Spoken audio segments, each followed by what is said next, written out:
Okay, now it's time for part 2. That's simple to get CPU working and detect Chipmem. And now I have connected the RGB port, as I didn't have that last time.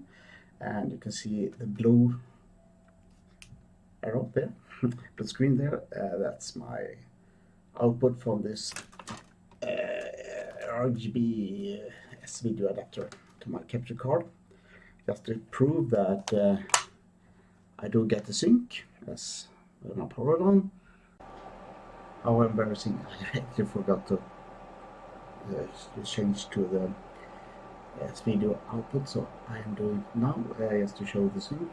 That blue screen and that means we got sync. Blue screen, yeah. But the first thing, maybe actually the first thing should be to have the jumpers done. Yes, you need them. I could put just some jumpers, but I think it's better to put all the jumpers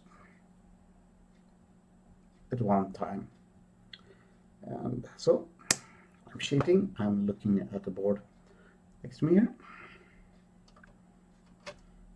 This is just pins to check the amber pixelator.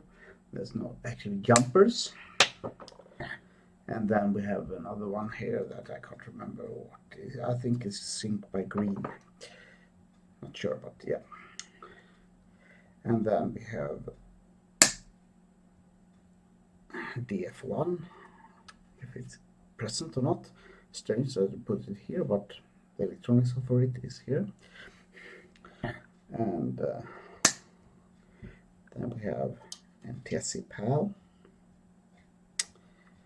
We have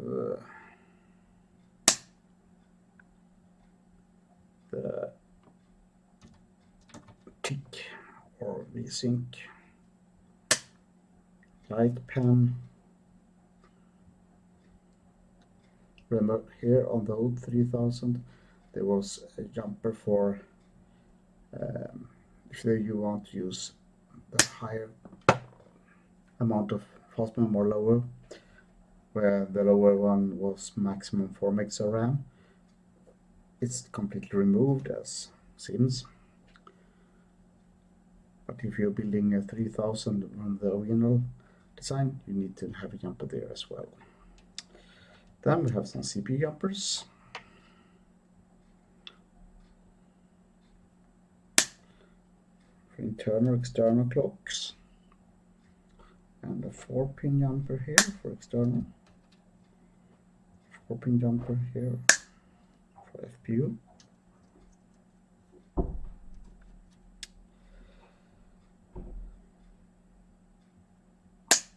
3-pin here for CPU speed.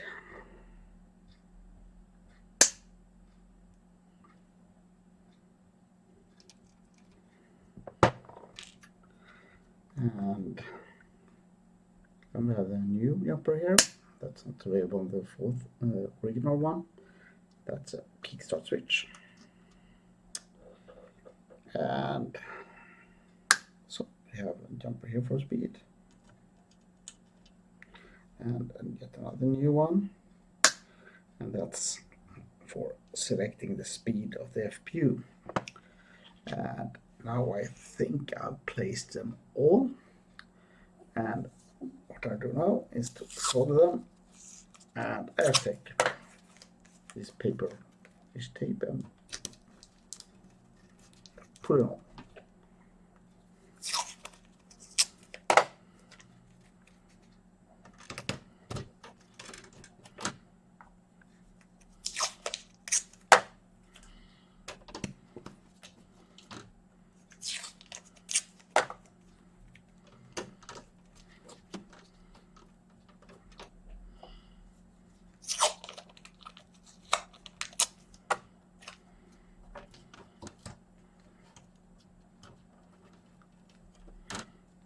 Try to align them somewhat straight.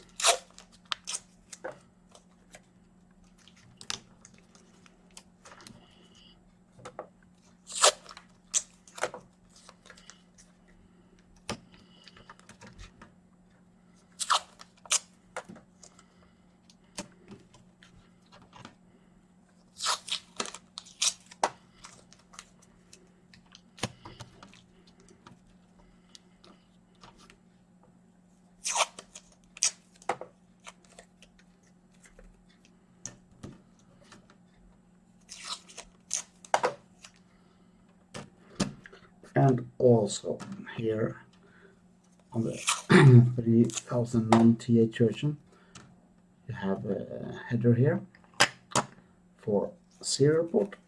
I usually put that on so I don't have to solder.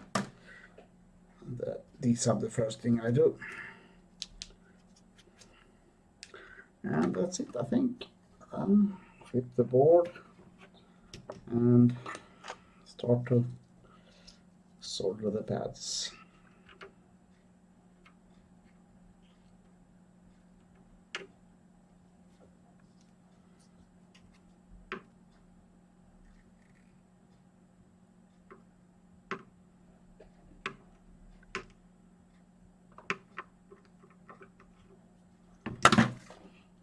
And remove the tape when you're done.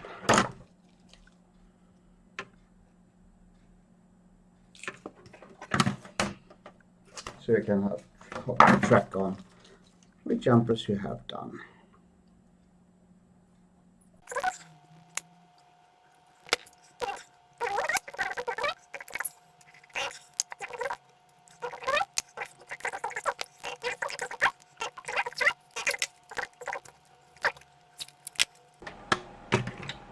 And the serial port.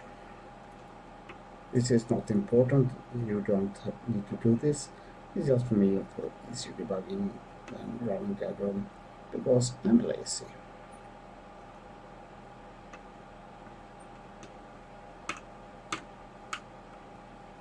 Because if something screws up, I need to test it on the board, etc. etc. I never find those damn D-subs because I have lying around lots of them. So, lazy, that's it. Okay. All jumper headers in place. Let's populate them. This one close to amber is default the lower two ones. And then we have, oh, I actually forgot my jumper. Damn. Here, quick fixer.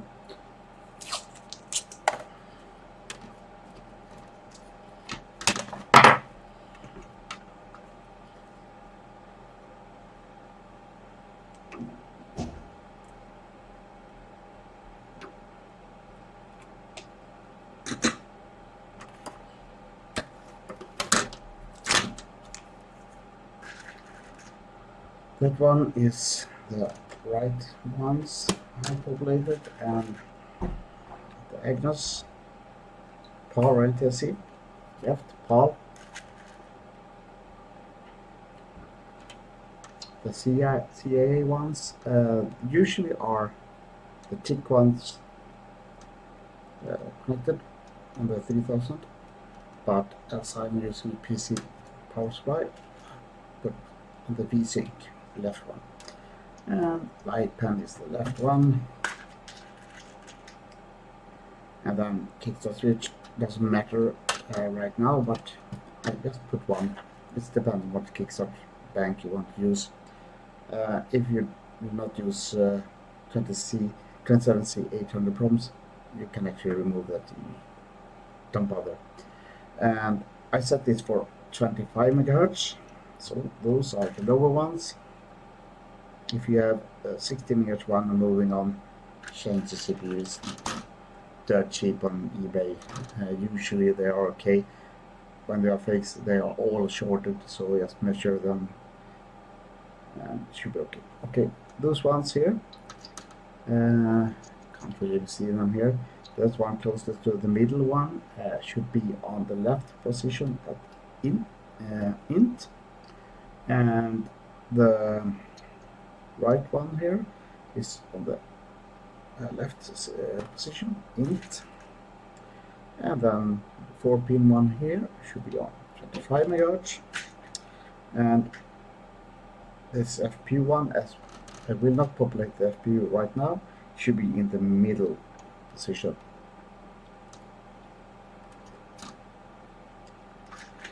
The FPU speed, it depends on if you want to have clock by the external port here, oscillator port, or the CPU. I'm lazy that later when I put in the FPU, I will use at first the internal one, so in the upper position, and then we have the lowest here, mem speed, I think it is, if I can't remember right, at 25 MHz. Now we have all jumpers in the default configuration, and ready for the next part, and that is the oscillator. And as usual, I do that in socket. You can use built-in if you want to, or like I'm doing here, just take a socket and remove, but let the middle pin be there, as this application supports both types of oscillators. It can be handy what you have available if you want to experiment with overclocking, or you can't find the damn 50 MHz oscillator, so we can find only maybe the square ones on eBay or whatever. It's no extra effort to support it, so why not?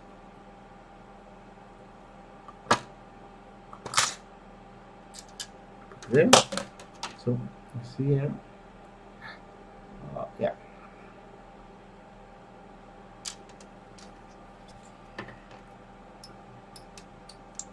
I just bend the pins so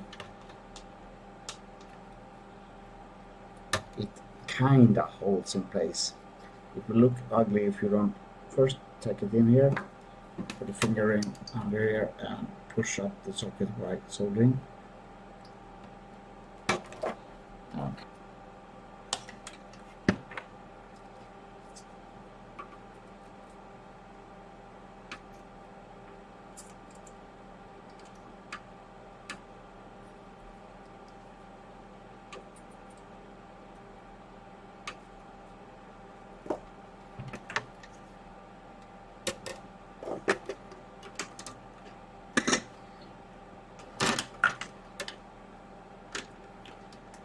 Like that. Put on the selector there, and actually I don't know where pin goes to. So now we got the 50 MHz oscillator here, and we need to feed that here. Put in the 74F74 at the U108 location, 106.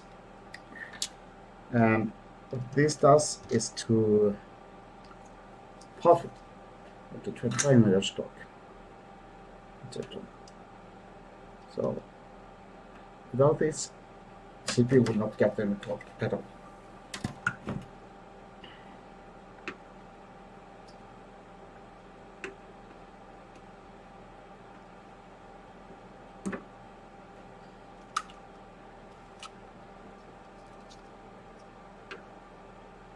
We'll also do the 14 MHz clock, etc. Needed for SCSI, etc.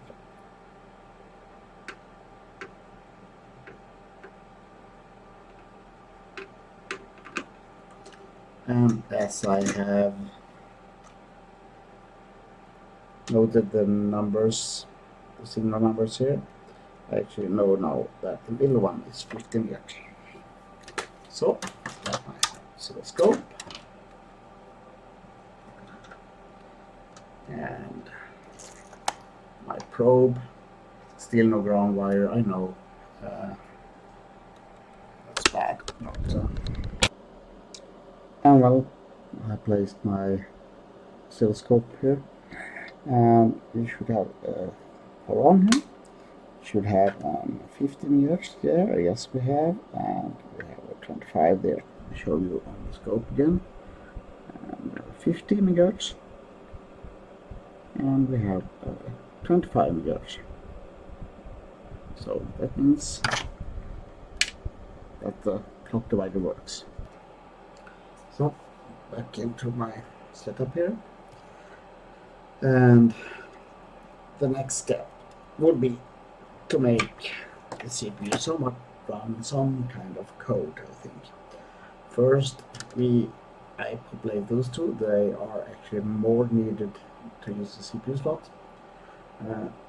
So I put them on now. So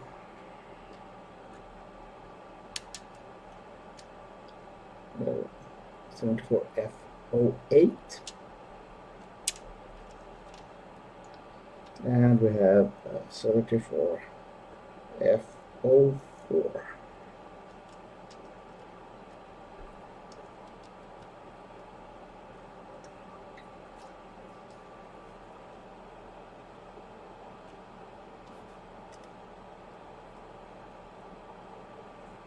Take one pin, that as usual.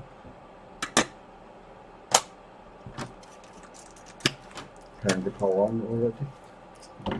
Connected, and solder them into place.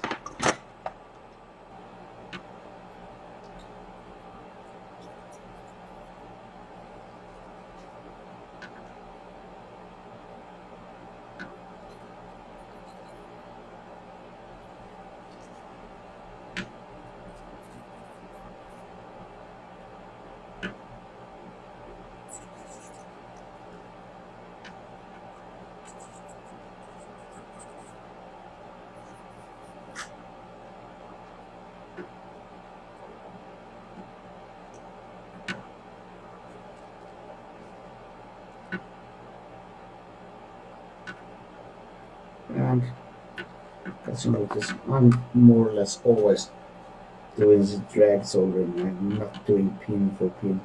I did that before. Okay. Now we can actually handle CPU slots if you want to. The next important thing is this 74F08 again here. But for something else, I actually do not care what it does now. I forgot, to be honest. But I know it's needed.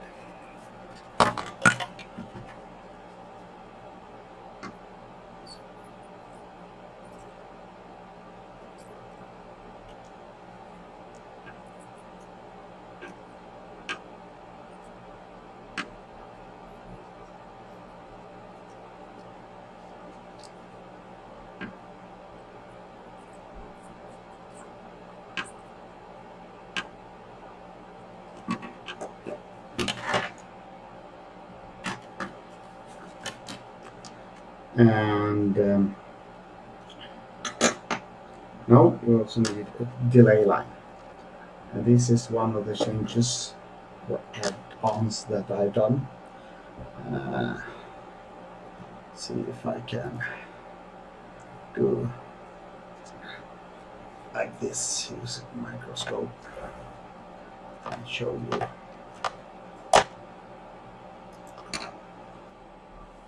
Yeah, here we have, as you can see, there are on the delay line you want to, you can either have the original delay line from 3000, or you can use a modern part. So that's actually what I will do, as we have components already in place here.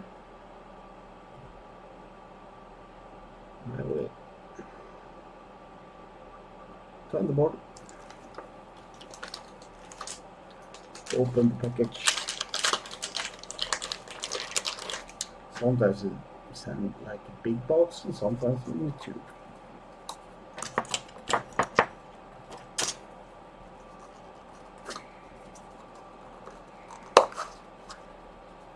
It's not cheap, but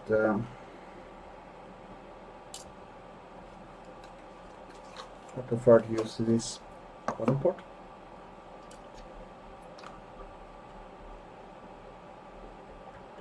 And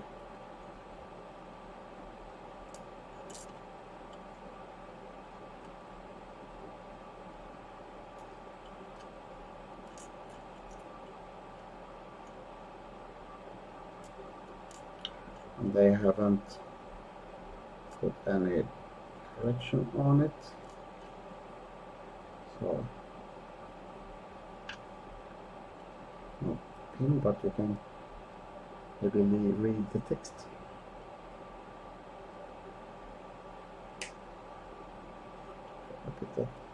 Put that aside, and usually I take one pin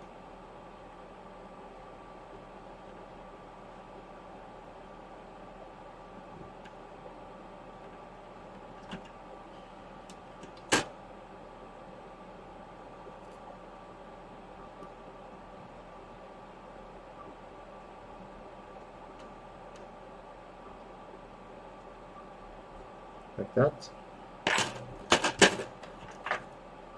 Put some proper amount of flux.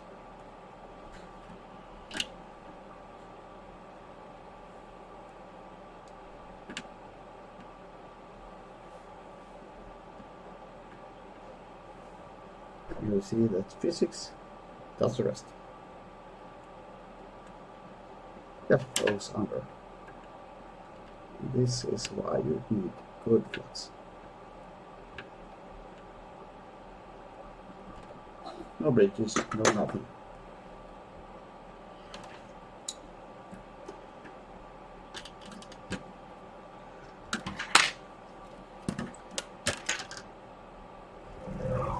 That aside, and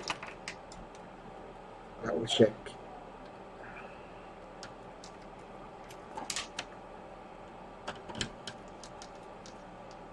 off camera because it takes too long time. Yeah, just check in the dots here actually.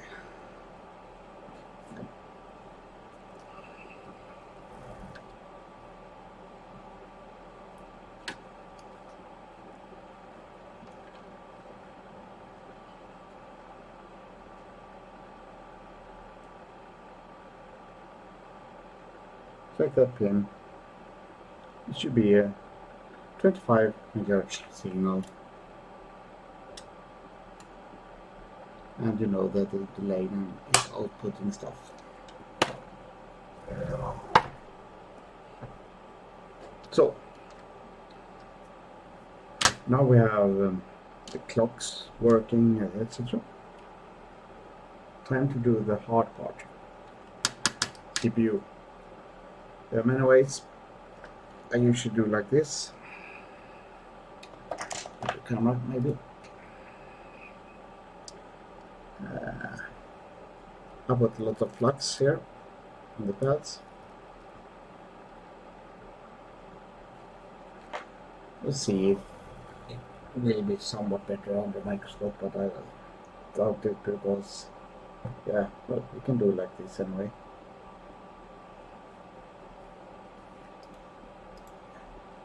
See the flux here, and just pre-tin.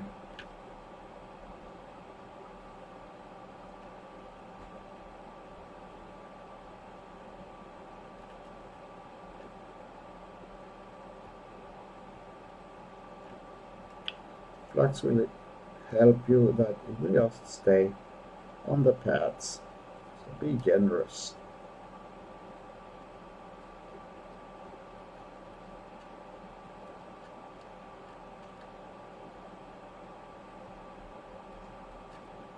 There will be residue here from and not so clean tip. We remove fix that later.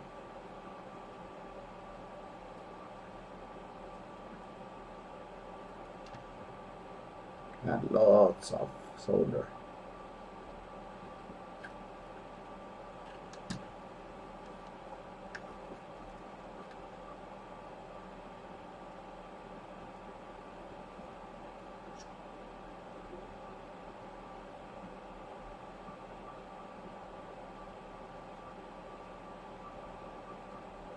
I do like this because then I know the pads will take solder, and I will actually put the CPU on and heat it with hot air and let it sink in.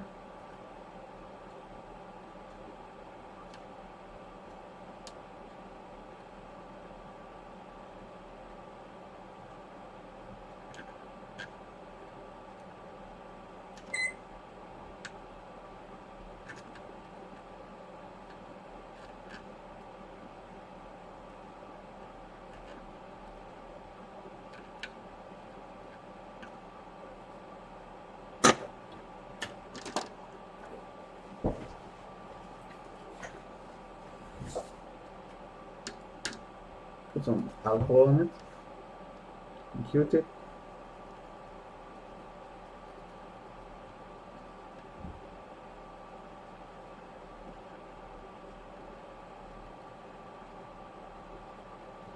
To bridge.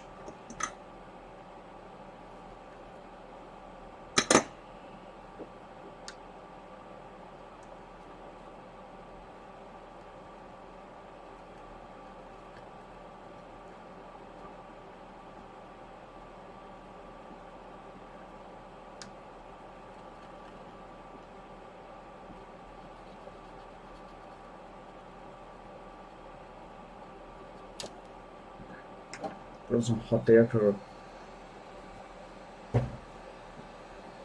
get the alcohol evaporated.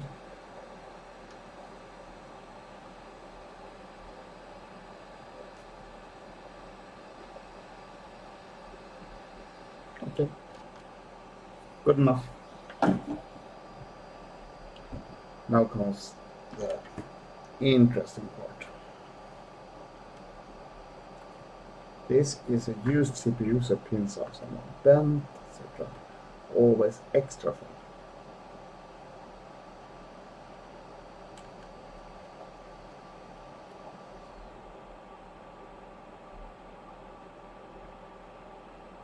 Want to align it. I can see the whole CPU in my microscope, and you can see nothing.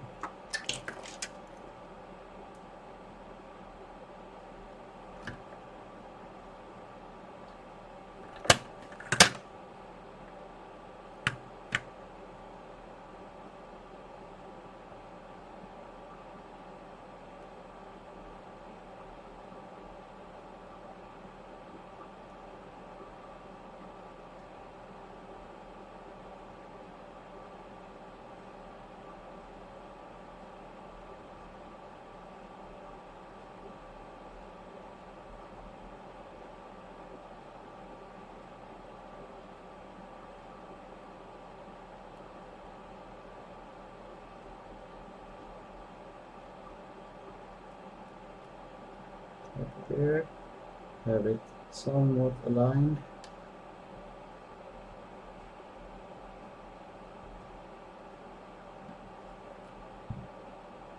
See if I can find a view that is decent for both camera and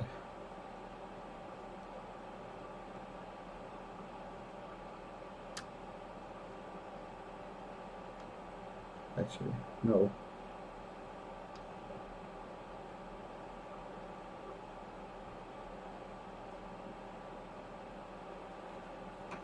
So I will actually do like this only because you can't see anything anyway, so I better do it so I can see everything. Every pin is aligned. You tap and you destroy anything on the other side, etc.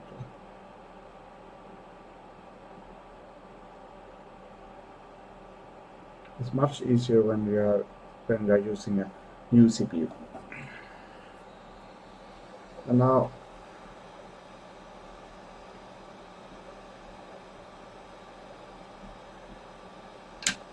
turn off my fan because it may take longer time. You can also tap one pin in each corner and drag solder, but I think this is somewhat more convenient.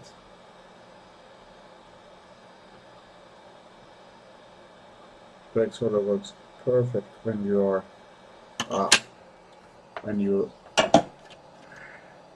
using a new CPU and not a CPU that actually been in the case for a year.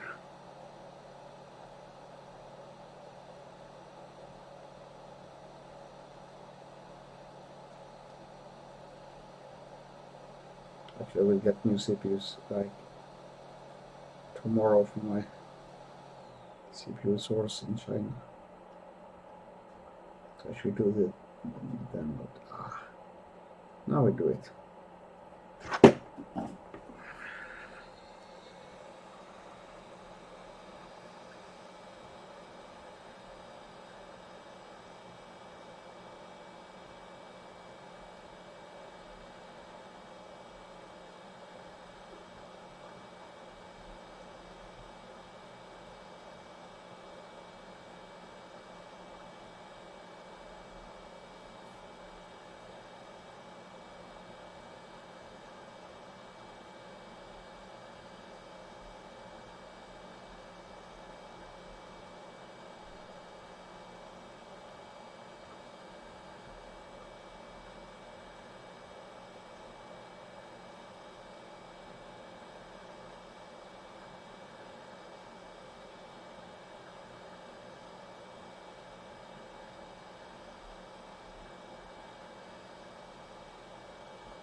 And when it gets hot enough, I just push some on the CPU, and I can see in the microscope, you can see in the googles as well, that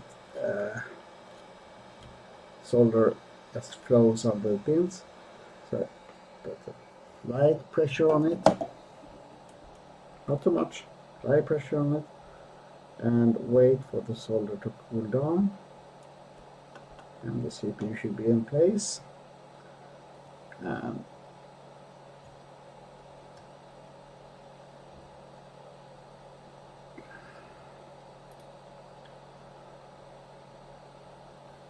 this is much easier for me with the microscope. Let's see, yeah, this is a used CPU, so pins are not maybe aligned. More flux? Oh, I didn't have enough flux last time. That's why it doesn't. We can also do it like this.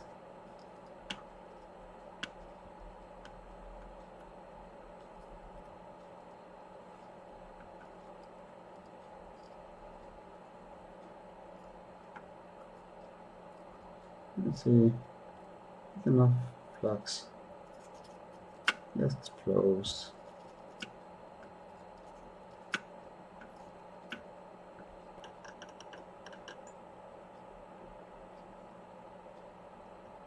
When you drag here, you can hear that one pin is loose. It's also a big hint. You're not having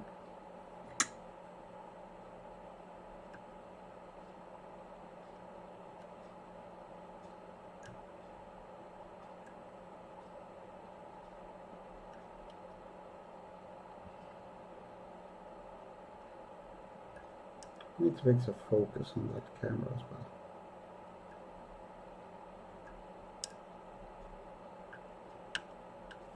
Got some adjustments to do. It's a new color.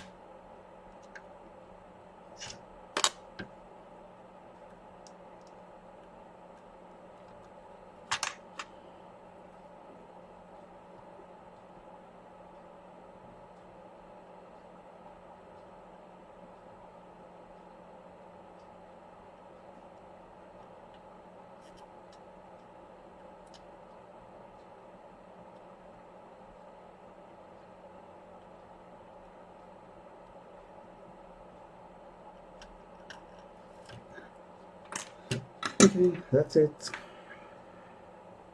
So clean up.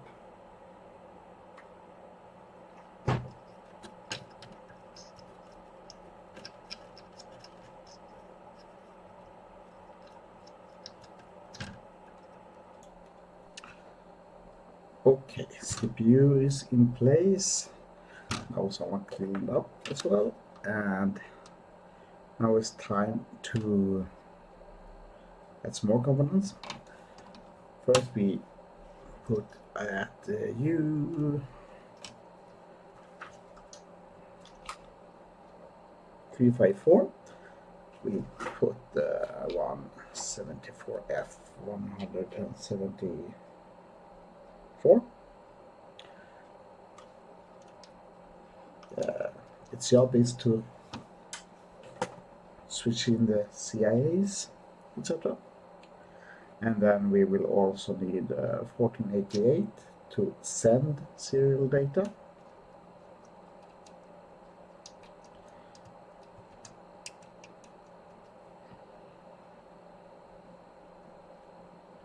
Some bend pin here.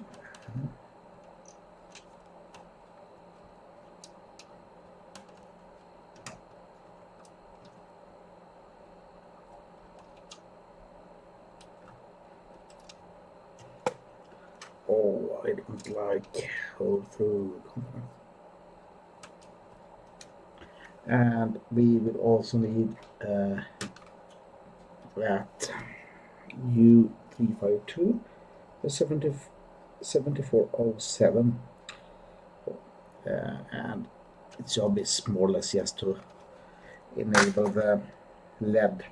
Actually, it will for the 3000, this 3000 non-TH version, the LED signal will come directly from the CIA. So but it's for the 3000 TH and the normal one. If you want to have some LED activity from the power combined power LED, etc.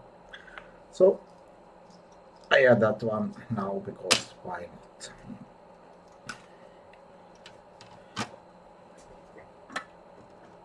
And as usual, take one pin.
that.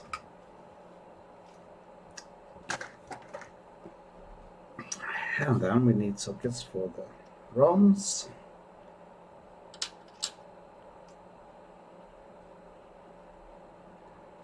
Here I use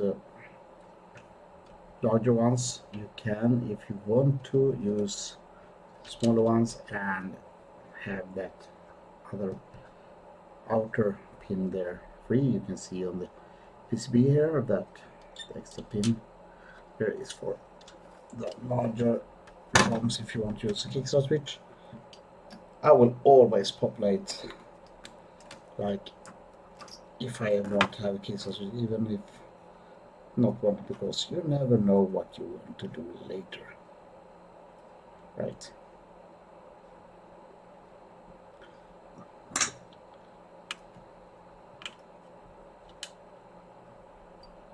And I actually squeeze in. Put my finger here.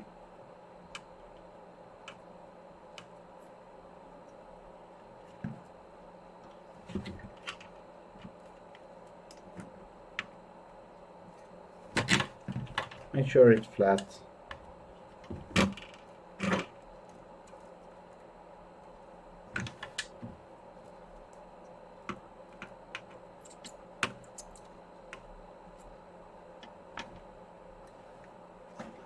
And as usual, dry solder.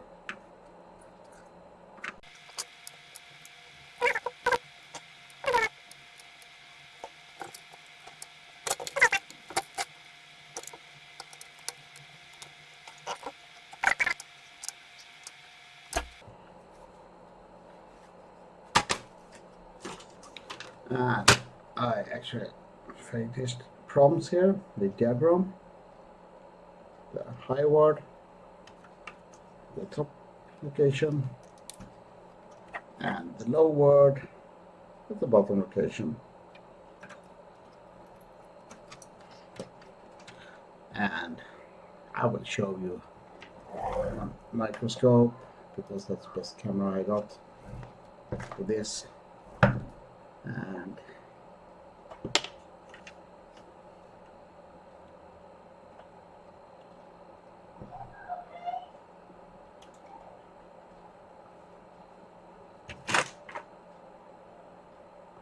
you can see that I'm leaving one pin free.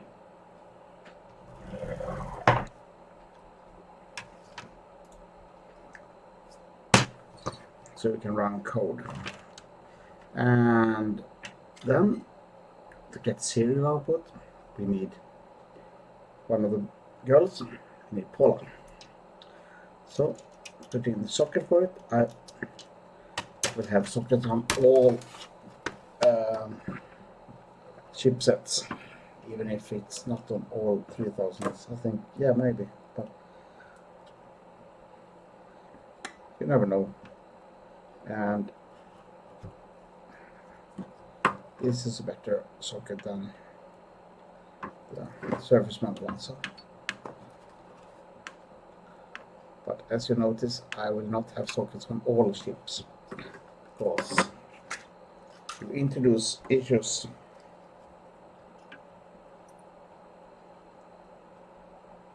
It's better to have some few components to reseat them everyone.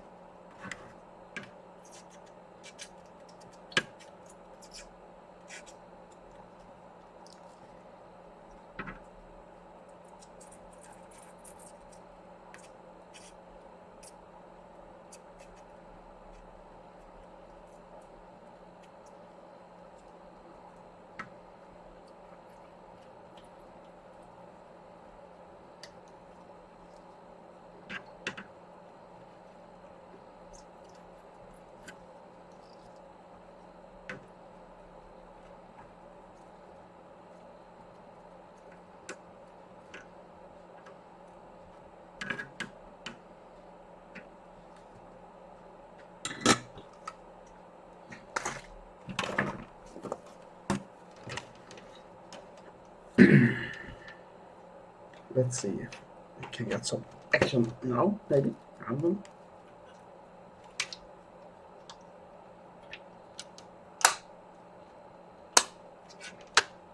And if you take my camera here,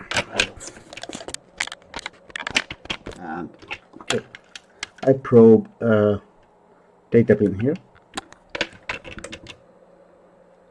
and power on. You see that there are some traffic, nothing happens. Then yes, CPU does work, it does execute code, and we are getting somewhere.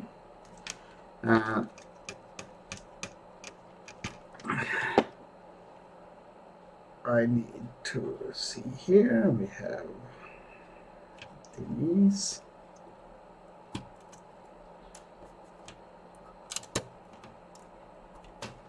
Here.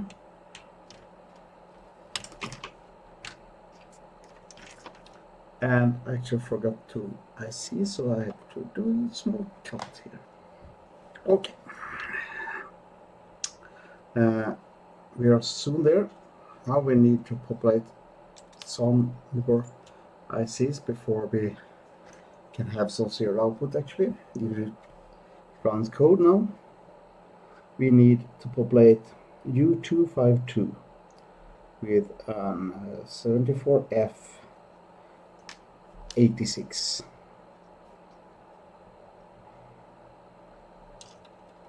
And we need to populate U204 with 74F04.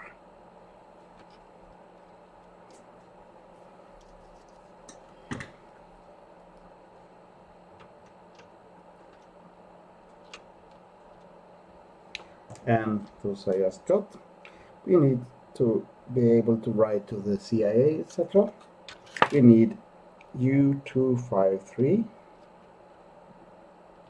74F646.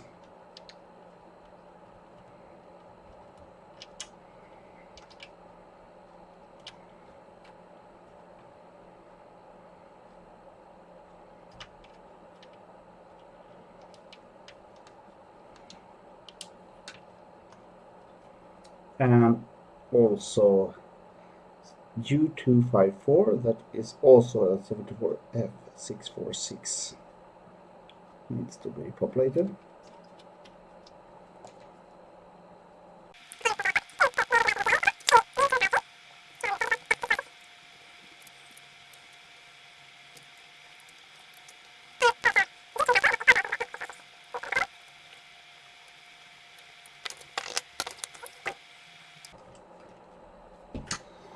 And have we done that? Let's see if we can do like this. Okay, putting the beam on, even if it's not show, but now I actually have the blue screen that I discussed in the beginning screen.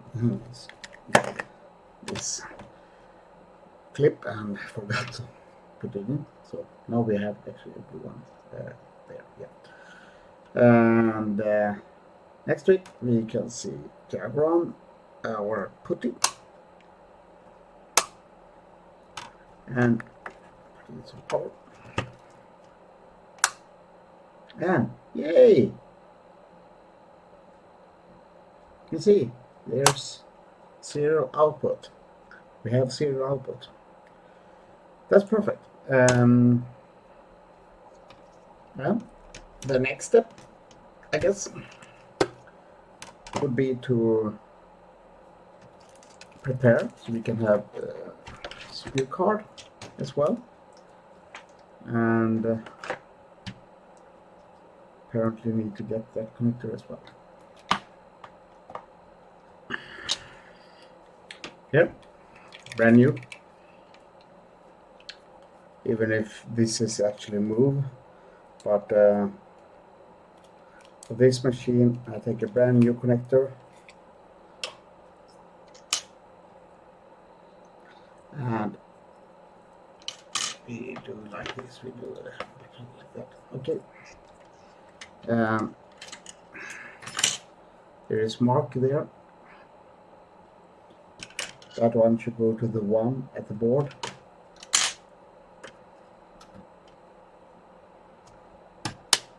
Then you can hear a small click. And if you have seen my tutorial how to drag solder through hole, I set my soldering station to crazy hot for 170 degrees actually. And go like this. See, show on microscope.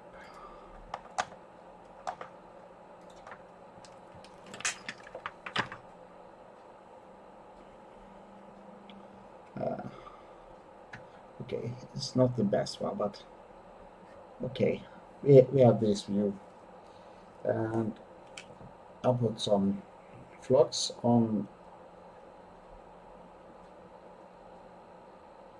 randomly all over.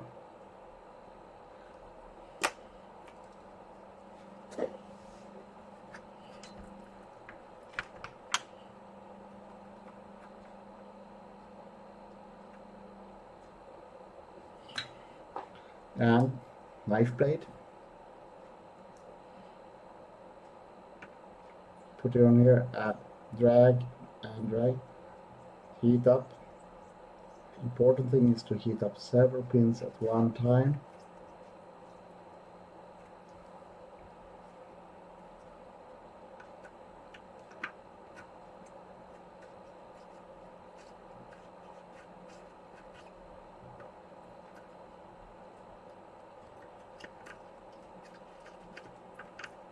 And you can see that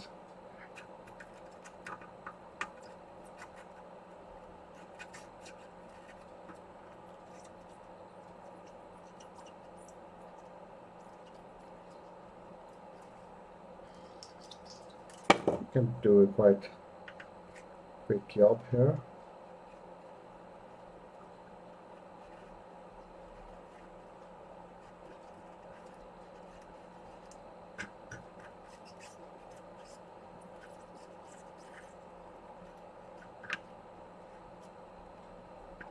It'll take somewhat longer for me. I'm also trying to get the camera in somewhat focus.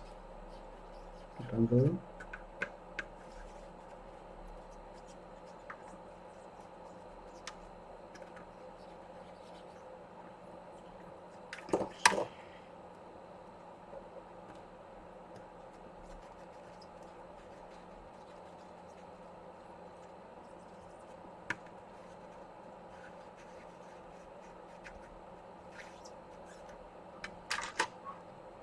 Here it actually helps to have a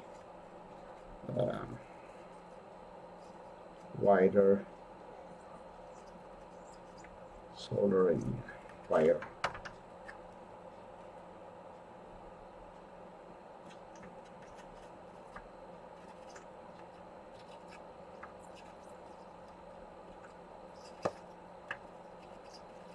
I usually do not do this under the microscope. Just now to have something on camera.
And this anchor pin, I always solder that one and finished with the board. Same with the old adhesives when I'm finished. So that's 200 pins of solder in just a couple of minutes, quite fast. And you don't need to have that connector if you don't want to have a CPU card. And if you want to have a CPU card and no O30, then you can skip to have the O30 installed. Okay, we have done that. And now next step is to add the CIA, the odd CIA. You need that to get the LED function to work, and actually also for the OBL function to work. So we move the ROM to higher location instead of actually being in address 0 and collide with the first 512K of Chipmem. That would mean that you would have a green screen on Kickstart, or the diagram would say that a lower 512K of Chipmem is not working.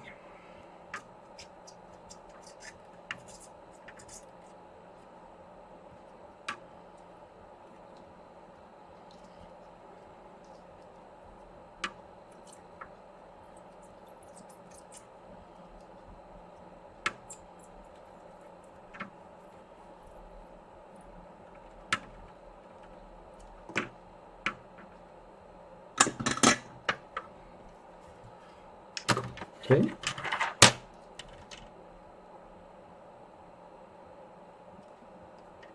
CIA.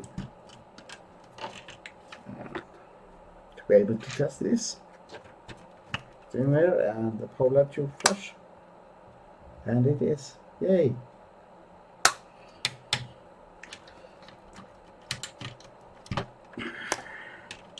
Now next step, we need to add Chipmem. First, for that we put in sockets. Again, I want sockets for the memory. And no, I didn't change this one to Sims. I should have, but it was harder than I expected because of the design. So, unfortunately, we are still trapped in the deal segment here. Maybe later, maybe. Put in some sockets here.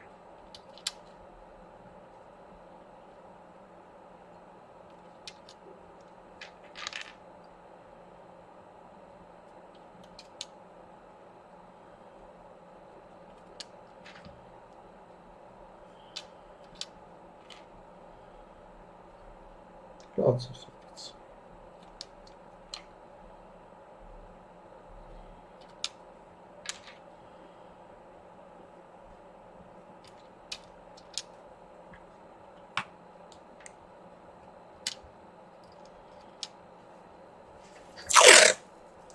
And again, tape it.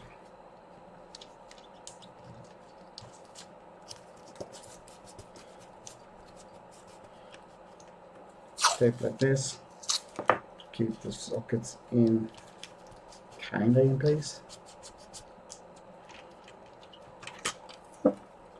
Turn it over, and as my solder iron also still in pre-salt mode, this will be much faster. Actually, I could have that before when I did all the sockets.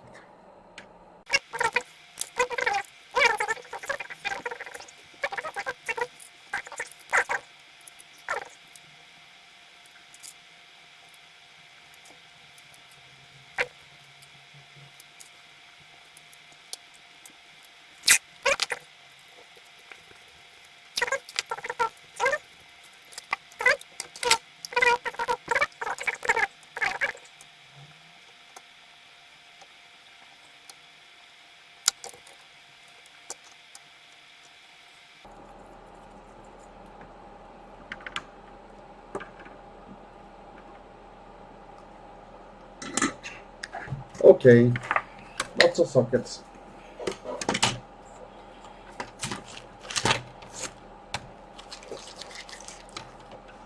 They're there. Okay, time to put some memory on.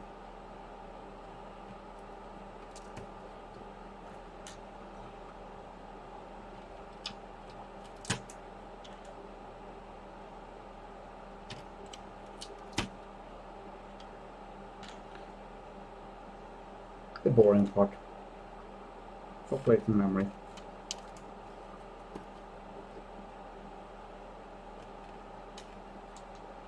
And some OCD, so I want the same type of memory chips on each location. Which I can't remember now. I think that's the first megabyte and then the second megabyte. But I might be wrong now. You always need to populate at least the first megabyte for kickstart anyway. Diagram will start anyway.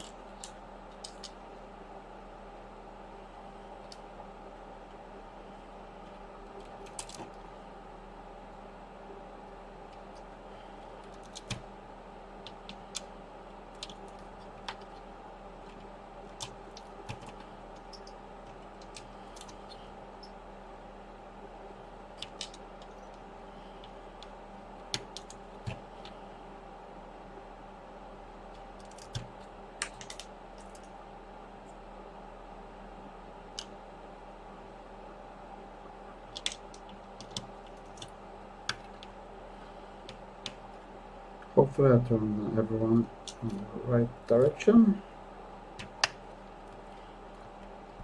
Okay, now we have memory there, but that's far from okay. This section on the 4000 is Bridget.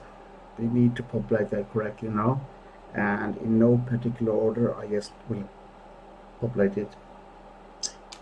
So at U251 we have a 74F373.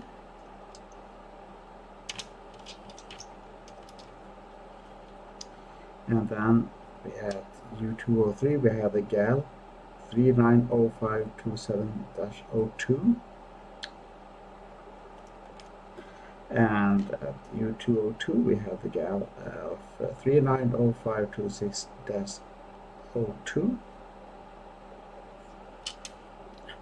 And at 201 we have 74 LS74.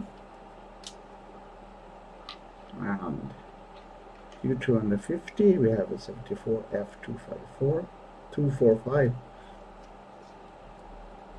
Do check the schematics before I do save. And then at U701 we have a GAL 390528-02. Actually,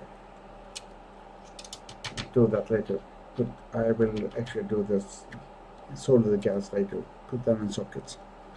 And U257 is 74 F245.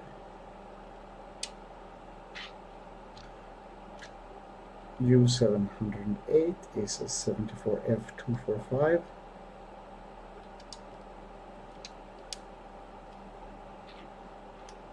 U256 is 74 F646.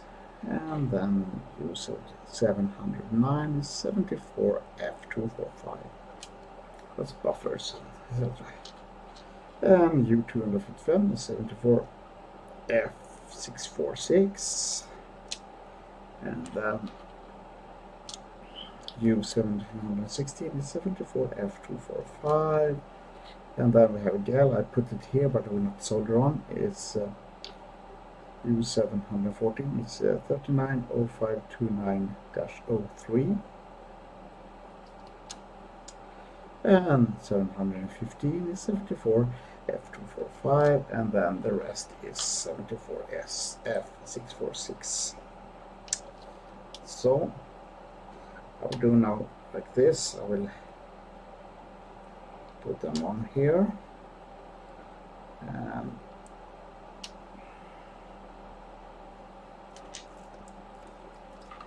one is different, so I do swap out here for my OCD.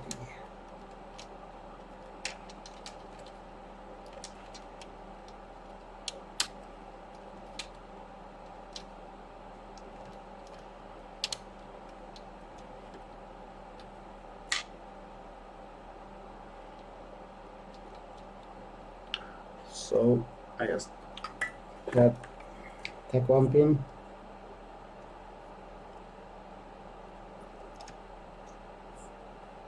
but I skip the gal chips for the moment.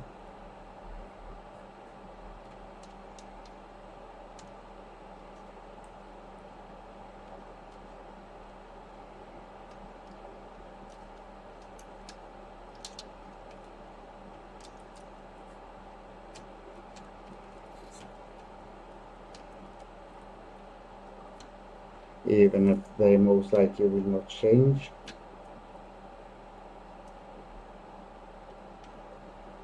Programming on them.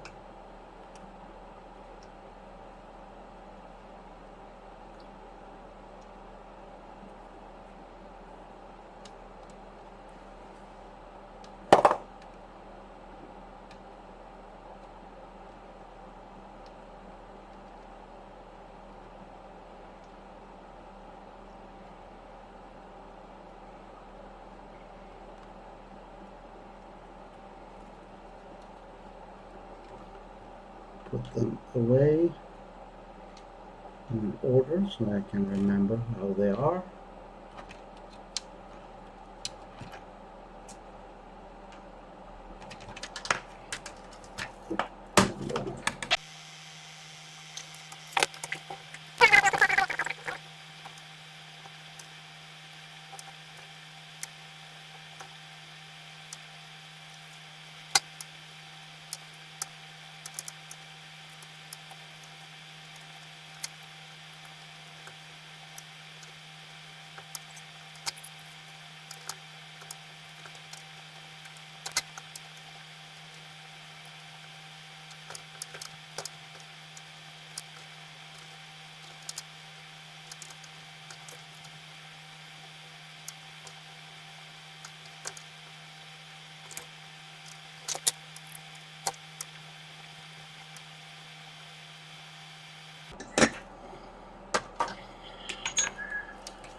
Okay, then I now fix sockets. So put in sockets for the gal locations.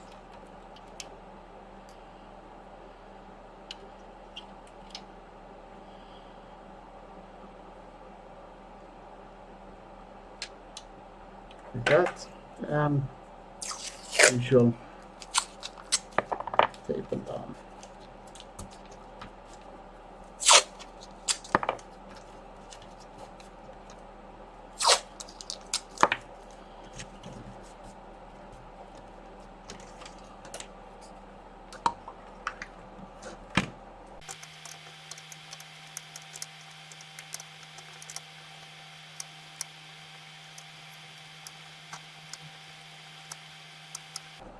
And I made a mess. I dropped some cover here because the tip gets flooded doing this type of soldering. When you drag solder like this, it's quite easy to have bridges, so I do an extra check.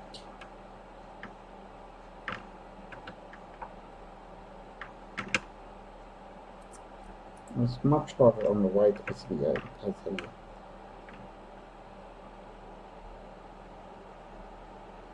Okay, I think that's okay.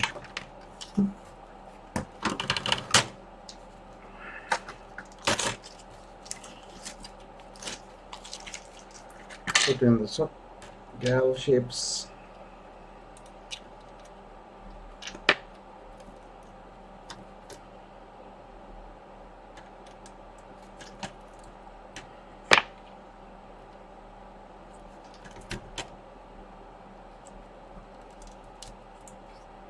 And we also locate and put in here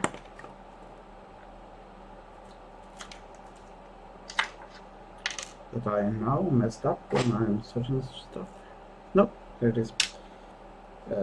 U702, get a 74F245.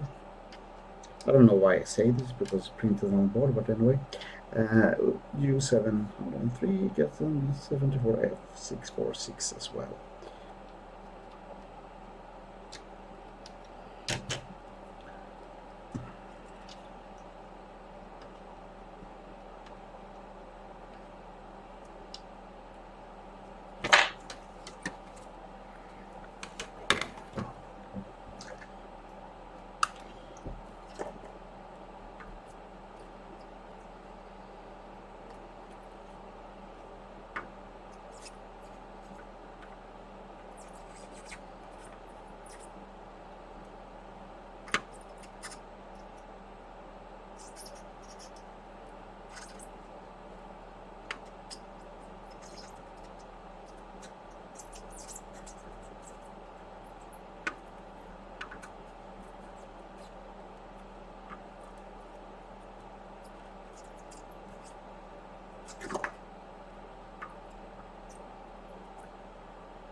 Okay, serial IDC here. Okay, let's see now what we have here. The power and my IDC connect for serial port and power on, and yay, it finds chip RAM. And we'll start diagram somewhat ish. And well, that's it. Now we have CPU working and we have Chipmem working, and for next step is to get some kind of picture on the RGB port. Skip the amber right now. Get some audio and fastband. That's a good thing. But that's enough for this time. And goodbye.